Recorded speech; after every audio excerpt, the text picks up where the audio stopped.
Primeira carta de João, capítulo 4, versículo 1, está escrito assim: Amados, não creiais em todo espírito, mas provai se os espíritos são de Deus, porque já muitos falsos profetas se têm levantado no mundo. Eu vou ler mais uma vez. Amados, não creiais em todo espírito, mas provai se os espíritos são de Deus, porque já muitos falsos profetas se têm levantado no mundo. Somente até aqui. O apóstolo João, inspirado pelo Espírito Santo, nos alerta sobre a importância do povo de Deus, do homem de Deus, da mulher de Deus, ter discernimento espiritual, para discernir aquilo que é de Deus e aquilo que não é.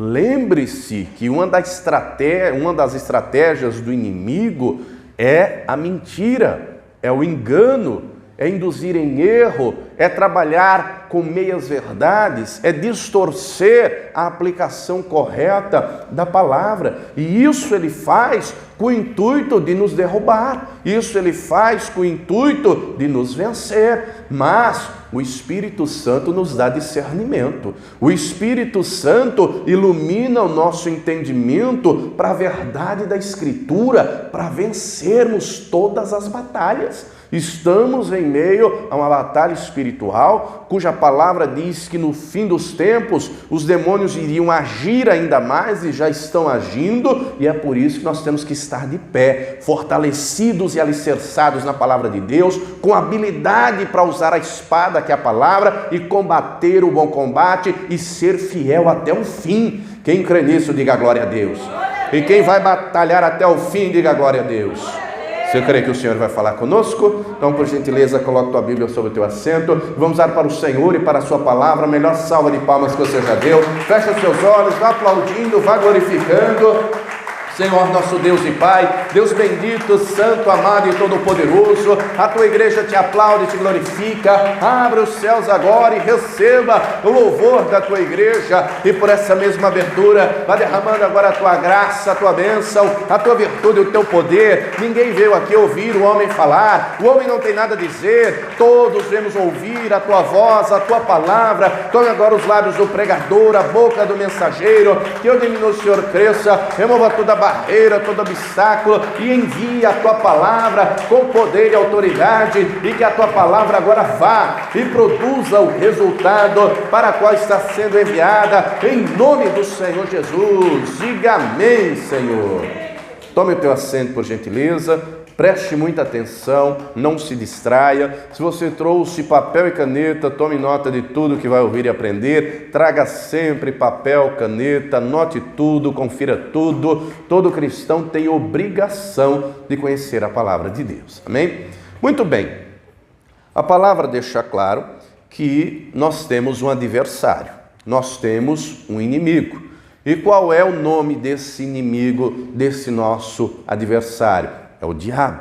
E o Senhor Jesus diz o seguinte, abra comigo no Evangelho de João, no capítulo 8, no versículo 44, o Senhor Jesus vai dizer o seguinte, abra aí comigo, João 8, versículo 44. O Senhor Jesus disse assim, falando com fariseus, ele disse assim: vós tendes por pai ao diabo, e quereis satisfazer os desejos de vosso pai. Ele foi homicida desde o princípio e não se firmou na verdade, porque não há verdade nele. Quando ele profere mentira, fala do que lhe é próprio, porque é mentiroso e pai da mentira. Grife aí a seguinte expressão: não se firmou na verdade. Jesus está falando. Note que ele disse que o diabo não se firmou. Não é que ele não conhecia, ele fez uma escolha. Se você ler o texto, que fala lá sobre Satanás, a sua criação, o anjo de luz, o querubim ungido, em Ezequiel 28, o texto diz que ele foi criado, uma das primeiras criaturas de Deus, de maneira única, inigualável, num lugar de destaque, e ele estava próximo do trono de Deus. Ele contemplava o Senhor face a face, e o Senhor é a verdade plena e absoluta. Ele via Deus. Ele não se firmou porque não quis. Já lhe aconteceu alguma vez, um exemplo, de você ter um problema para resolver e não ter a menor ideia de como fazê-lo? Já aconteceu com você? Isso é preocupante, não? Você está diante de um problema, você não tem ideia de como resolver. É diferente de quando você está diante de uma situação que você já sabe o que fazer. Aquilo não lhe preocupa, não é? Eu tiro de letra, eu já sei o que fazer, vou fazer assim, assim, assim, acabou, não é? É diferente de quando alguém conhece a verdade, mas faz uma escolha, que foi a escolha que o diabo fez. Ele não quis se firmar na verdade e ele criou a mentira. Ele é o primeiro mentiroso. O próprio Senhor Jesus diz, né? Porque não há verdade nele. Nele não há verdade alguma. Nele só há mentira. Quando mente, fala do que lhe é próprio, que é mentiroso e pai da mentira. Então é necessário que não sejamos ingênuos na fé. É necessário que sejamos, não é, maduros na fé e ter discernimento. Tendo discernimento espiritual. O diabo trabalha com mentira. O diabo trabalha com engano. O que é um engano? O dicionário define engano como habilidade de induzir as pessoas em erro. E isso o diabo fez com os anjos lá do céu. A Escritura diz que ele vai ser lançado fora da sua posição de honra e ele vai levar consigo 1/3 dos anjos de Deus. Se ele conseguiu convencer 1/3 dos anjos que viam a Deus, que estavam diante de Deus, que deveriam segui-lo, que ele seria um líder melhor, que do jeito dele daria certo, e todos perderam a sua posição de destaque, quanto mais aqui na terra. E aqui ele trabalha e trabalha com mentira, mas o Senhor, o nosso Deus, ele trabalha com a verdade. E nós não podemos cair nas ciladas do diabo. E nós vemos aqui na Escritura diversos exemplos disso. E eu quero ler com você, segundo o livro de Crônicas, abra aí comigo, vamos ver um exemplo de como Satanás opera com mentira. Segundo o livro de Crônicas, capítulo 18, abra aí comigo. Eu vou ler o versículo 18. Segundo Crônicas 18. Enquanto você encontra, eu vou fazer um resumo rápido a largas passadas, porque uma das coisas que o diabo trabalha é tirar o texto fora do contexto. E a palavra de Deus, nós temos que compreendê-la num todo. O capítulo 17 começa falando do rei Josafá. O rei Josafá foi rei de Judá, foi um homem de Deus, foi temente, foi fiel, buscou ao Senhor, conhecia a palavra de Deus, mandou ensinar a palavra em todo o seu reino. Enquanto isso, o reino do norte era governado pelo rei Acabe. O rei Acabe não tinha temor de Deus, o rei Acabe era um idólatra, o rei Acabe se casou com uma feiticeira, bruxa, chamada Jezabel, trouxe Jezabel para Samaria, implantou o culto a Baal, mandou matar os profetas de Deus, de maneira sutil, ensinou o povo a adorar imagem de escultura, dizendo, olha, não tem problema adorar Yahvé, o Deus invisível, que é Senhor, e adorar Baal, que também é Senhor, a imagem visível. Muito bem, um belo dia, o rei Josafá vai lá fazer uma visita para o rei Acabe. E diz o começo do capítulo 18, que o rei Josafá vai se aparentar com o Acabe. Como assim, pastor, se aparentar? Josafá dá o seu filho para casar com a filha do rei Acabe e da rainha Jezabel. O rei Acabe dá um grande banquete, e aí o rei Acabe diz, estou resumindo a história, encontre aí, segundo Crônicas 18, vou ler a partir do versículo 18, só estou resumindo a história. E aí, nesse grande banquete, o rei Acabe diz, ô rei Josafá, você sabe que a gente tem uma cidade aí, do norte aqui do meu reino, que é nossa aqui de Israel, mas os sírios tomaram. E eu estou querendo ir para a guerra. Eu estou querendo tomar de volta. Você vai comigo? E o capítulo diz que ele persuadiu Josafá. Ele insistiu. O Josafá, como era um homem de Deus, não deveria ter ido se misturar com o ímpio. Viu? A palavra de Deus deixa claro isso. Note aí para você ler, segundo aos Coríntios, capítulo 6, depois você lê lá, que sociedade há entre luz e trevas. Que sociedade há entre Cristo e Belial. Tem gente que se dá mal porque vai se associar, vai se juntar com gente que não deve. Tome cuidado. Muito bem. O Josafá disse, espera aí, Acabe, antes da gente ir para a guerra, Vamos consultar o Senhor? Tem algum profeta aí? E o Acabe diz, tem, claro. Mandou trazer 400. E disse assim, ô turma, eu estou querendo ir para a guerra contra Ramote de Gileade, e eu quero saber aqui com o rei Josafá se Deus vai dar a vitória. Todos foram unânimes dizendo, vai que é tua, Tafarel, a vitória é tua, você vai vencer, vai lá, Deus é contigo. Só que aquilo não convenceu muito o rei Josafá, não. Ele pensou, ih, rapaz, essa turma toda aí é bajuladora, ó, turma de puxa-saco, fala o que ele quer ouvir. Aí ele não se convenceu, ele disse assim, o rei Acabe, não tem mais aí algum profeta não de Deus para a gente consultar? E o rei Acabe disse, tem aí um tal de Micaías, mas esse daí, rapaz, ele não fala nada de bem de mim não, ele só fala mal, ele nunca fala. Por que o profeta Micaías nunca falava nada de bom do rei Acabe? Ele era um ímpio, rebelde, teimoso, desobediente, sabia a verdade de Deus, mas preferia a mentira, preferia o engano, preferia a idolatria, preferia dar as costas para Deus. É por isso que Micaías nunca dizia nada de bem para o rei Acabe. E aí o rei Josafá disse, manda trazer esse camarada. E o mensageiro foi, e quando chegou lá no profeta Micaías, o mensageiro já disse logo, ó, o rei quer ir para a guerra. E você vai dizer que ele vai ganhar a guerra.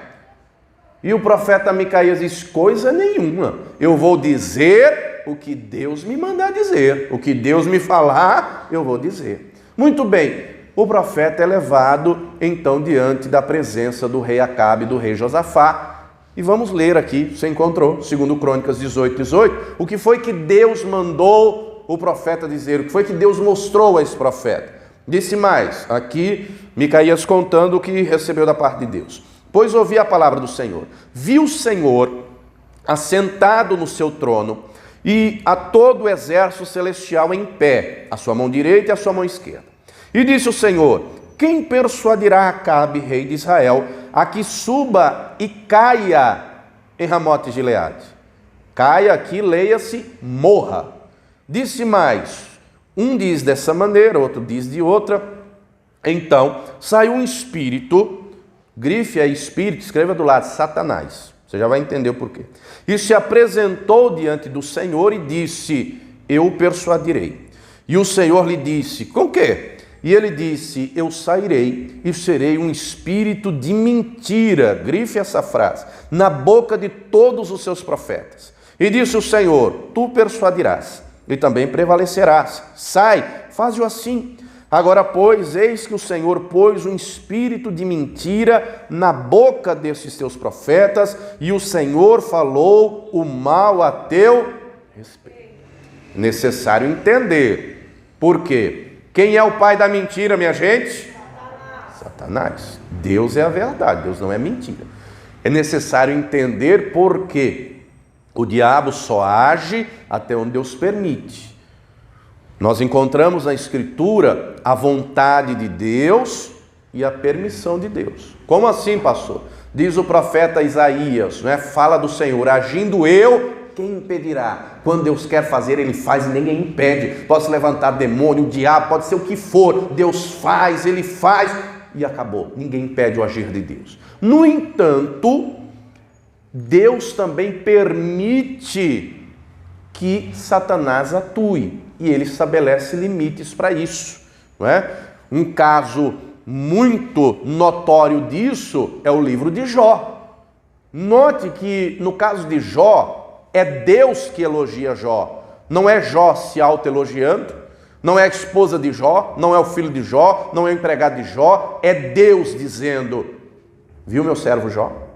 Reto, sincero, temente, se desvia do mal. Deus elogiando Jó diante de Satanás. E aí o diabo diz, também rico, gado crescendo, prosperando, o Senhor blinda ele, não deixa eu tocar nele, deixa eu tirar o que ele tem para você ver. E Deus diz, pode tirar, mas não toca nele. Deus permite o diabo agir, mas estabelece o limite. Aquilo que Jó demorou anos, talvez décadas para conseguir, em um dia foi devastado. Não feliz, Satanás volta na presença de Deus e Deus repete. viu meu servo Jó, sincero, reto, temente, se desvia do mal, mesmo você tendo vindo aqui falar mal dele. E o diabo diz, toca na pele dele para você ver se ele não blasfema na tua cara. E Deus vai dizer, pode tocar, não tire a vida, pode tocar nele, toca lá. E o diabo foi. Sabe por que Deus permitiu? Porque Deus conhecia o coração de Jó. Deus conhecia a fidelidade de Jó, a integridade de Jó. Deus sabia que Jó poderia passar o que passasse, ele não ia abrir mão, ele não ia recuar, ele não ia blasfemar, ele ia aguentar o tranco. Deus permitiu. O diabo foi lá, colocou doença nele, do alto da cabeça até a planta dos pés, e o Jó aguentou firme. Deus deixou ele morrer na miséria? Deus deixou ele morrer doente? Deus deixou ele morrer envergonhado, humilhado? Deixou? Você sabe qual foi o fim de Jó, não é? Deus o curou de toda enfermidade, Deus restaurou o casamento dele, Deus deu mais 10 filhos para ele, Deus deu o dobro do patrimônio para ele, Deus deu longevidade para ele viver 140 anos, feliz e abençoado na presença do Senhor. Mas muito bem, o caso de Jó é alguém íntegro diante de Deus. Acabe não é esse alguém íntegro. Acabe é um ímpio, Acabe é um infiel. Quando a pessoa é infiel, rebelde, teimosa, Deus permite a atuação maligna. Ele não permitiu na vida de Jó. Esse espírito de mentira aqui é o próprio Satanás, é espírito maligno que quer usar a boca dos profetas lá de Acabe para que ele morra. E o Acabe ouve aquilo e em seguida, ele ouvindo isso, e note um detalhe, ele sabe que Micaías é um homem de Deus.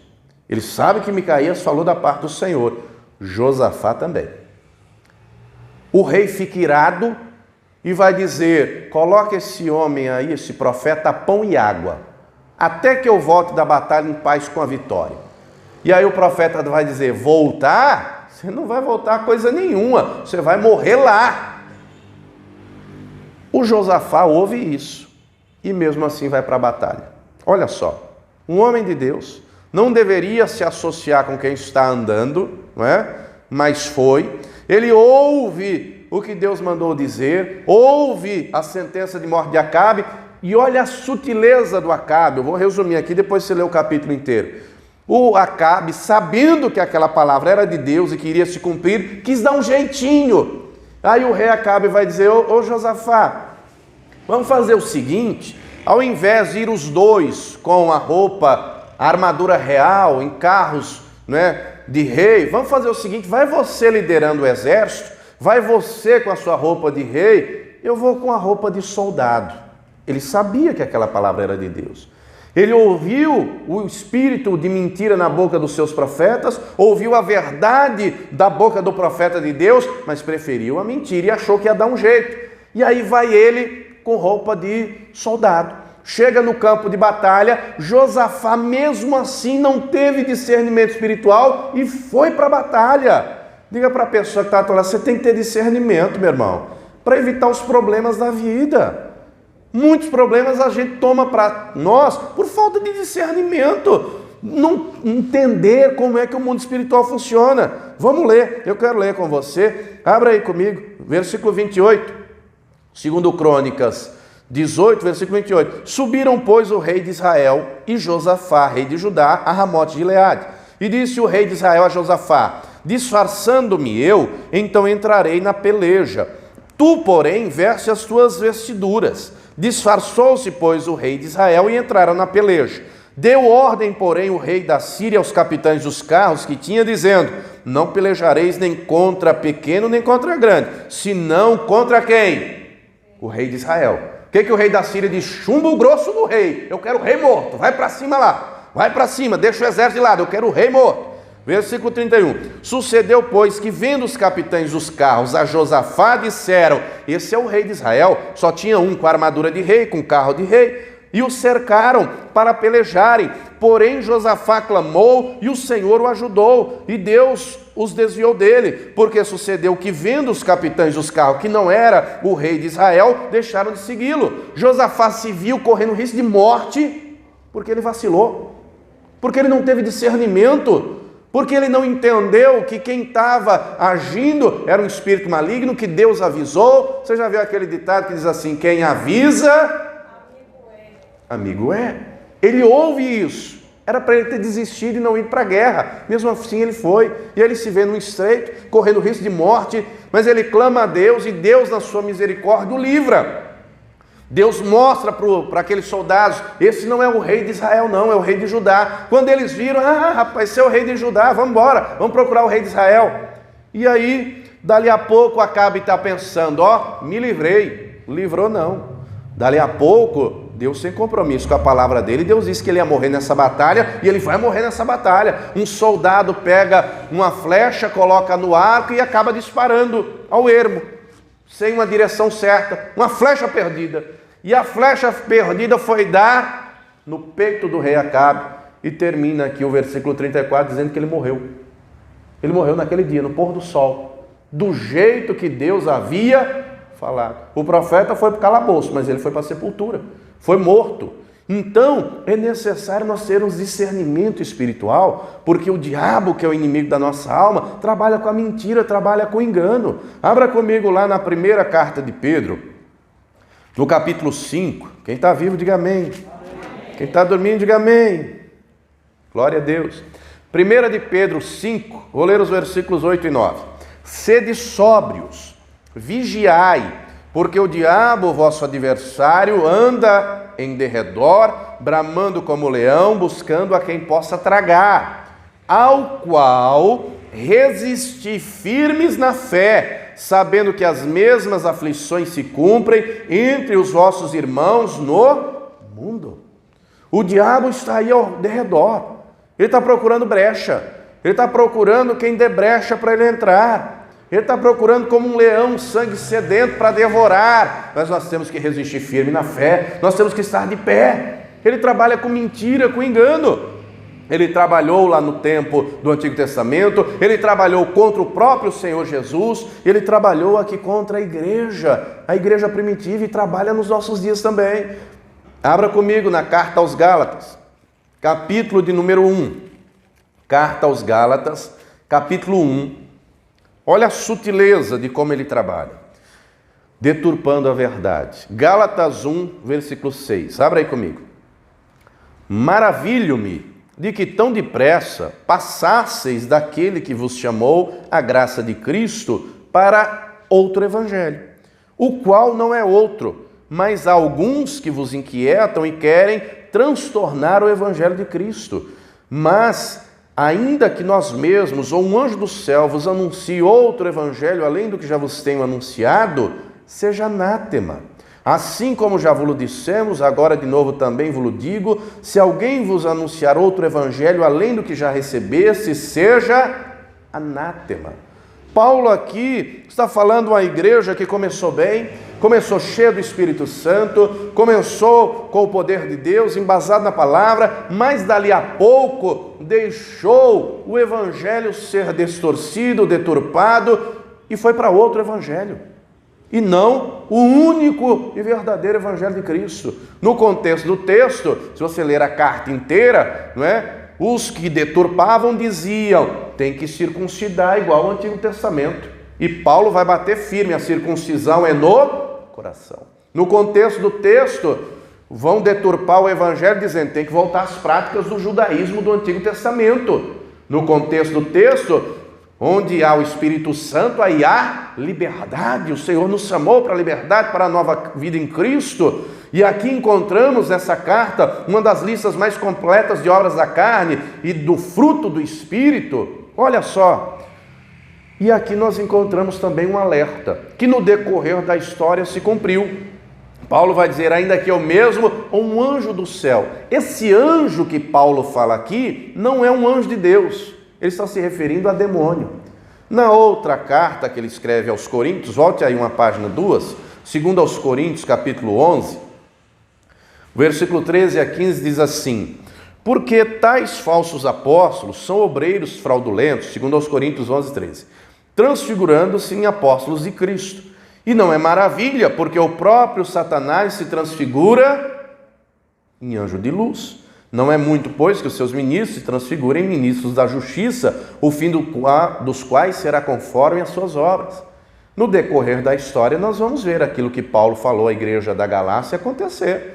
No ano 610 da nossa era, na cidade de Meca, na Arábia Saudita, supostamente o anjo Gabriel apareceu a um cidadão chamado Maomé, com uma caixa cheia de tábuas de ouro, e disse a ele: Maomé, estas são as palavras de Deus, escreva.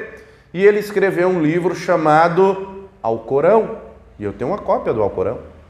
E dentre outras coisas, no Alcorão, que é a religião de mais de 1 bilhão de pessoas no mundo, dentre outras coisas está escrito que se a mentira for com uma boa intenção, ela é aceita normalmente, desde que seja com boa intenção. O que o Evangelho diz sobre a mentira, minha gente? Jesus mente? Não. Quem é o mentiroso? Quem é o pai da mentira? Olha só, mais recentemente, no século XIX, nos Estados Unidos, um jovem ia numa igreja, ouvia uma mensagem, não entendia, ia na outra, ouvia uma mensagem, não entendia, e aí um belo dia ele recebe a visita de um anjo. Por isso que eu digo a você, traga caneta e papel, anote tudo, confira tudo, você tem obrigação de conhecer a palavra de Deus, senão você corre um sério risco de cair no engano do diabo. Esse jovem recebe a visita de um anjo chamado Moroni, e esse anjo, não é? Jesus disse na parábola do semeador que quando alguém ouve a palavra e não entende, o que é que o maligno faz? Rouba a semente. Esse anjo chamado Moroni disse: Joseph, eu trouxe aqui uma revelação de Deus para você. Está aqui essas tábuas de ouro e essa é a palavra de Deus. E ele escreveu um livro, o outro evangelho de Jesus Cristo, o livro de Mórmon. Dentre outras coisas, não é? Que é ensinado, fala de Jesus, mas fala com algumas coisas misturadas. Dentre elas, celebra-se ceia com pão e água. Será que no tempo de Jesus não tinha água? O Evangelho ensina que é para celebrar com água? Não. Dentre outras coisas, batizam pessoas que já morreram. Batismo substitutivo. Como assim, pastor? Suponha que seu avô, bisavô, sei lá quem da sua família, você não tem certeza se morreu salvo. E aí eles ensinam assim: vamos fazer um batismo simbólico. Vamos batizar fulano de tal representando o seu avô, fulana de tal representando a sua avó, para que ela seja salva. Isso não existe no Evangelho. Isso é heresia. É uma doutrina do purgatório, uma doutrina católica do purgatório com a outra roupagem. Mas não deixa de ser heresia do mesmo jeito. Agora, a única maneira de nós identificarmos o erro, o engano, a mentira, é conhecendo a verdade. Se eu não conheço a verdade, eu corro um sério risco de ser marionete na mão do diabo. Alguns anos atrás, eu vi uma reportagem do Banco Central. E essa reportagem dizia o seguinte: você sabe que nas cédulas de dinheiro tem diversos mecanismos de proteção contra a falsificação. Você sabe disso, né? Uma tarja preta, uma marca d'água, não sei o quê. E aí havia muitas falsificações. Estavam gastando muito dinheiro para descobrir essas falsificações, até que alguém lá no Banco Central pensou o seguinte: ao invés da gente gastar dinheiro investindo em equipe, nisso, naquilo, vamos treinar o pessoal para identificar todas as características da cédula verdadeira. Porque qualquer cédula que não tiver as características da verdadeira, automaticamente é falsa. E assim foi feito, não é? Isso me chamou a atenção, porque o Evangelho é a verdade, a palavra de Deus é a verdade, e nós temos que conhecê-la para não cair no engano do diabo, para não cair na mentira do diabo, nas distorções, porque se ele foi tentar Jesus com a palavra, distorcendo a palavra, será que ele não vai tentar a mim e a você? E o que tem de gente morrendo na fé, o que tem de gente fraco na fé, o que tem de gente que está sendo maltratado, sofrendo debaixo da mão do inimigo, por falta de conhecer a verdade. Abra comigo João 17:17, o Senhor Jesus disse o seguinte, acompanhe comigo, João 17:17, santifica-os na verdade, a tua palavra é A verdade. João 8,32, vamos ler. João 8,32, o próprio Senhor Jesus disse: e conhecereis a verdade, e a verdade vos... Declare comigo, a verdade tem nome. Diga comigo, a verdade se chama Jesus Cristo. Ele é o único que disse: eu sou o caminho, a verdade e a vida. E está escrito que o nome pelo qual ele se chama é a palavra de Deus. Então essa palavra é a verdade, e eu tenho que conhecê-la, eu tenho que examiná-la, para que eu viva essa verdade e não caia nas garras do inimigo. Quando essa verdade ela é pregada, ela é ensinada, as vidas são transformadas. Abra comigo no livro de Atos, capítulo 19, vamos ver um exemplo disso. O que tem de gente sofrendo, o que tem de gente com a vida destruída, acabada. Precisa conhecer a verdade do Evangelho. Atos 19, vou ler os versículos 19 e 20. Enquanto você encontra, vou fazer um resumo rapidamente. Paulo está pregando em Éfeso. Éfeso é, nesse momento da história, o berço da idolatria, da feitiçaria, da bruxaria. Em Éfeso tem um templo da deusa grega Diana, que é tão magnífico a sua construção, que é considerado uma das 7 maravilhas do mundo antigo. Colunas e mais colunas, uma construção monumental. E lá no fundo do templo, uma imagem da deusa Diana. Aqui em Éfeso, tinha gente que vendia réplicas do templo. Vendia réplicas, imagens da deusa Diana. Havia sindicato de ourives. A bruxaria, a feitiçaria era amplamente propagada. Se tinha livros de feitiçaria, de bruxaria e tudo isso. Lá no meio de Éfeso, Deus enviou o apóstolo Paulo, ele prega a verdade, ele prega o Evangelho, e as vidas são transformadas, impactadas pelo poder de Deus. Leia comigo, encontrou? Fiz um resumo rápido. Atos 19, 19. Também muitos dos que seguiam artes mágicas, bruxaria, feitiçaria, magia negra, trouxeram seus livros e os queimaram na presença de todos. E feita a conta do seu preço, acharam que montava 50 mil peças de prata. Assim, a palavra do Senhor crescia poderosamente e prevalecia. A verdade do Evangelho foi pregada. Quem estava nas trevas veio para a luz. Quem estava debaixo do poder de Satanás veio para debaixo do poder de Deus. E a vida foi transformada, foi liberto, foi salvo pelo poder da pregação, pelo poder da palavra de Deus, pelo poder do próprio Deus. 1 Coríntios, capítulo 2. Quem está vivo ainda, diga amém. Quem está dormindo, diga amém. Abra comigo, 1 Coríntios 2. Deixa eu ler aqui o versículo 4.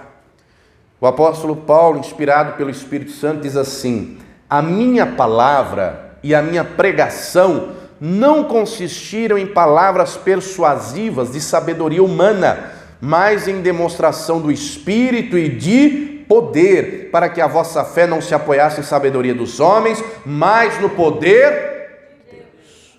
Se você quiser, grife aí palavras persuasivas, escreva do lado retórica. Pastor, nem sei o que é retórica. Vou lhe explicar rapidamente. Corinto fica na Grécia. A Grécia, de acordo com a história aí secular, é o berço da filosofia, é o berço da sabedoria. É na Grécia onde os filósofos se reuniam para tratar das coisas da vida. É na Grécia que surge 3 homens que entram para a história. Qualquer curso superior que você fizer em qualquer faculdade, qualquer que seja, de humanas, exatas, biológicas, o curso que for, você vai ouvir falar pelo menos um desses 3 nomes: Sócrates, Platão e Aristóteles. Qualquer curso, seja de direitas, de humanas, exatas, biológicas, o que for. Um desses 3 camaradas você vai ouvir o nome: Sócrates, Platão e Aristóteles. Lá na Grécia se desenvolve a oratória, falar em público, o discurso, falar bem. Se desenvolve além da oratória, a oratória é falar bem em público, se desenvolve algo mais avançado do que a oratória, que é a retórica. O que é a retórica? Não é só falar bem, é falar bem e convencer o outro que está lhe ouvindo daquilo que você está falando, que aquilo que você está falando é certo, correto, e a pessoa que está ouvindo concordar. Quem está entendendo, diga amém. Amém. Isso é persuasão de maneira muito sutil. Nos nossos dias tem cursos disso, diversos, vários cursos sobre retórica, sobre oratória, sobre persuasão. Mas aqui Paulo está dizendo, eu não fui a vocês com sabedoria humana, eu fui a vocês com o poder de Deus, eu fui a vocês com a palavra de Deus, com a palavra viva e poderosa. E quando eu recebo essa palavra, quando eu recebo o Espírito Santo, ele nos dá discernimento. Acompanhe comigo agora a partir do versículo 9. Mas como está escrito, as coisas que o olho não viu, o ouvido não ouviu e não subiram ao coração do homem, são os que Deus preparou para os que o amam. Mas Deus nos revelou pelo seu Espírito. Porque o Espírito penetra todas as coisas, ainda que as profundezas de Deus. Porque qual dos homens sabe as coisas do homem, senão o Espírito do homem que nele está? Assim também, ninguém sabe as coisas de Deus, senão o Espírito de Deus. Mas nós não recebemos o Espírito do mundo, mas o Espírito que provém de Deus, para que pudéssemos conhecer o que nos é dado gratuitamente por Deus, as quais também falamos, não com palavras de sabedoria humana, mas com as que o Espírito Santo ensina, comparando as coisas espirituais com as espirituais. Ora, o homem natural não pode compreender as coisas do Espírito de Deus, porque lhe parecem loucura, e não pode entendê-las, porque elas se discernem espiritualmente. Mas o que é espiritual discerne bem tudo, e ele de ninguém é discernido. Note que no texto que lemos fala do Espírito de Deus, o Espírito Santo, fala do espírito do mundo, que é Satanás, os demônios, e fala do espírito do homem. Quem é espiritual tem discernimento espiritual, e o Espírito Santo quer te dar discernimento, amados. Nós estamos vivendo no tempo do fim. Nós vivemos numa sociedade de uma completa inversão de valores, onde o errado é certo e o certo é errado. Não se escandalize, mas nos próximos dias, muito provavelmente vão alterar a Constituição e o Código Civil para colocar que o casamento é entre pessoa ou indivíduo, porque no texto hoje é expresso na Constituição e no Código Civil, o casamento é entre homem e mulher. A Bíblia diz que Deus criou Adão e Eva. O cenário bíblico de família é marido, esposa e filhos. Nós vivemos em dias em que já há casais do mesmo sexo com certidão de casamento autorizado por decisão judicial. Já há pensionamento por morte no INSS, compartilhamento de plano de saúde, herança e todos os demais direitos que a lei, o Código Civil, garante a pessoas do mesmo sexo. A palavra não concorda com isso. Quem está entendendo, diga amém. Nós estamos vivendo uma inversão tamanha que basta alguém dizer que não concorda para ser até demitido do emprego. Você acredita nisso? É o que está acontecendo nos nossos dias. Uma inversão completa de valores. Por que está acontecendo? Atuação direta de Satanás, atuação maligna. A palavra diz que isso aconteceria, mas a palavra também nos encoraja a permanecer firme na verdade. Abra comigo lá na segunda de Paulo a Timóteo, segunda carta de Paulo a Timóteo, capítulo 2. Eu vou ler com você o versículo 15. Abra aí comigo. 2 Timóteo, capítulo 2, versículo 15. Está escrito assim: procura apresentar-te a Deus aprovado, como obreiro que não tem de que se envergonhar. Grife agora a frase seguinte: que maneja bem a palavra da... Qual é a palavra da verdade? Essa aqui, ó. Essa é a palavra da verdade, porque essa é a palavra de Deus, e essa palavra é viva, e essa palavra é poderosa, e essa palavra tem poder de transformar a sua vida. Ainda que você esteja fraca, ela te levanta. Ainda que você esteja caído, ela te põe de pé. Se você estiver cansado, ela te renova. Se você estiver angustiado, ela traz paz ao teu coração, porque não é uma palavra de homem, é uma palavra do Todo-Poderoso, e o próprio Espírito Santo, quando você ouve a palavra, vai trabalhando e gerando fé, e gerando ânimo, e te levantando, e te fortalecendo, e te abençoando, porque essa palavra é viva. Agora Deus quer que saibamos manejar bem, porque a palavra faz parte da armadura espiritual. Está escrito, Efésios 6, que a nossa luta não é contra carne nem sangue, a nossa luta é espiritual, a nossa luta é contra principados, potestades, as hostes espirituais da maldade. Nós temos que estar revestidos pela armadura de Deus, o capacete da salvação, a couraça da justiça, o cinturão da verdade, os pés calçados na preparação do evangelho, o escudo da fé e a espada que é misericórdia. Quem está vivo, diga amém. Amém. Qual é a espada, minha gente? A palavra. Agora, do que adianta você ter a espada se não souber usá-la? O diabo conhece isso aqui. Em todos os idiomas que existem. Todos. Você sabe que a Bíblia já foi traduzida em mais de 6.000 idiomas. O diabo conhece todas de trás para frente. Enquanto você não gasta tempo com a palavra, o diabo gasta. Você não gasta tempo aprendendo, se dedicando, o diabo gasta. Para distorcer. Se ele fez isso com Jesus, você acha que ele não vai fazer comigo, com você? Lê Mateus 4, Lucas 4. Não é? Quando ele vai lá e diz, se é o Filho de Deus, diga as pedras para virarem pães. As 3 respostas de Jesus foram, está escrito. Nem só de pão verá o homem, mas de toda a palavra que sai da boca de Deus. Aí o diabo, é na palavra? Também conheço. Vamos lá. Levou Jesus ao pináculo do templo. 30 metros de altura. 30 metros de altura, minha gente, é um prédio de 10 andares. E disse a Jesus, atira-te daqui abaixo. Não é na palavra? Está escrito no Salmo 91, Deus vai dar ordem aos seus anjos para que você não tropece em pedra alguma. Atira-te. E Jesus disse, manejando bem a palavra da verdade, também está escrito, não tentarás ao Senhor teu Deus. Depois o diabo leva Jesus a um monte muito alto e mostra a glória dos reis e toda a riqueza e diz, tudo te darei se prostrado me adorares. Jesus disse, vai-te Satanás, está escrito, somente ao Senhor teu Deus adorarás e só a Ele prestarás culto. Se o diabo tentou Jesus, amados, diga para a pessoa que está ao teu lado, abre o teu olho, irmão, abre o teu olho, medita mais nessa palavra, busca mais discernimento, se revista mais da armadura de Deus, para você não cair na mentira, para você não cair no engano, para você ter discernimento de sentimentos e emoções que não são da vontade de Deus, de quando a cilada é preparada, para você não cair. Quem está entendendo, diga amém. Deus não quer que você caia na cilada do diabo. Deus quer que estejamos de pé, revestidos pelo poder dele, vestidos com a armadura e batalhando até o fim. Paulo diz a Timóteo, capítulo 4 agora, 2 Timóteo 4, vou ler a partir do versículo 1. Conjure-te, pois, diante de Deus e do Senhor Jesus Cristo, que há de julgar os vivos e os mortos na sua vinda e no seu reino, que pregues o que, minha gente?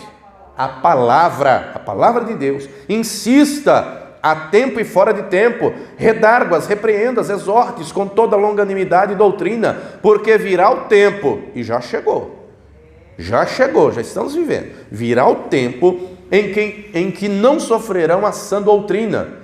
Para você entender, como assim, pastor? Sofrer a sã doutrina? Aceitar a verdade da palavra. Deus ama o pecador, ele abomina o pecado. Vivemos em dias, só para te dar alguns exemplos, em que há igreja dirigida por 2 homens casados, 2 mulheres casadas. Vivemos em dias em que tem Bíblia por aí que removeram todos os versículos que falam de homossexualismo. E a palavra diz, o próprio Senhor Jesus diz, quem tirar ou quem acrescentar, receberá as maldições que aqui está escrito.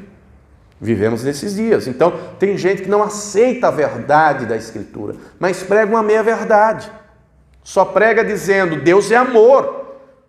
A tua prática, a tua escolha não tem problema. Deus te ama do mesmo jeito. Isso é mentira, isso é engano.